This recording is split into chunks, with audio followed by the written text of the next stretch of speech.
what did you make of the press conference earlier today where it appeared as though Pete Hegseth, his only objective was an audience of one in Donald Trump, and all he did was attack the media, and he really didn't answer any questions? Well, I mean, very astute observation there, the audience of one. And I think that's really important for people to remember. When it comes to all these reeks, a Game of Thrones reference for those who don't know, that's an individual who was abused and tortured to the point where he had no identity, and he just became a reek, a yes man, a dog for his master. These people, ever since Sean Spicer came out, old school reference, right? 2017, the first presser. Brian, you and I keep receipts. What did Sean Spicer's, what was the first presser about? Can you tell folks? First presser, he lied and he talked about the incredible attendance, the largest attendance of any inauguration in the history, when we know that that was factually inaccurate, a flat out lie.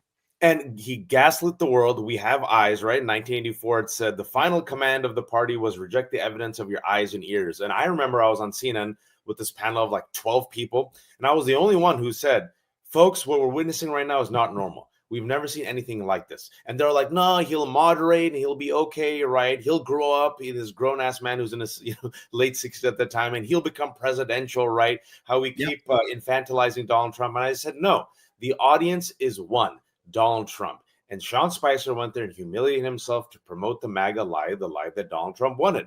And fast forward now in 2025, 80% of Republican voters, Brian, believe the big lie that Donald Trump won the election in 2020 that he lost. So here's Pete Hegseth, right?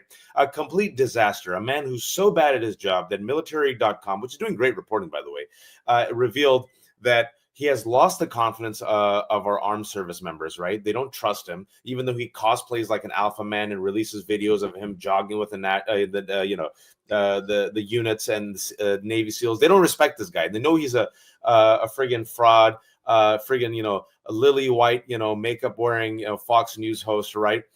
Secondly, they said that he's so incompetent that even within the MAGA universe, folks, he cannot find advisors. Why? Because he threw his advisors under the bus. Some of the great controversies that have come out that have been buried is that Pete Hegseth allegedly illegally wiretapped his own staff as pretext to get them fired, right? In addition to that, Peter, several Signalgate controversies, not just one, as this guy is using an unsecure line, which the Pentagon has said, by the way, do not use Signal. It's an unsecure app that can be hijacked and, interfered with by our, enemies like Russia. So he has a dirty line in his office and has used the Signal app. I'm going to ask you about that, Wajahat.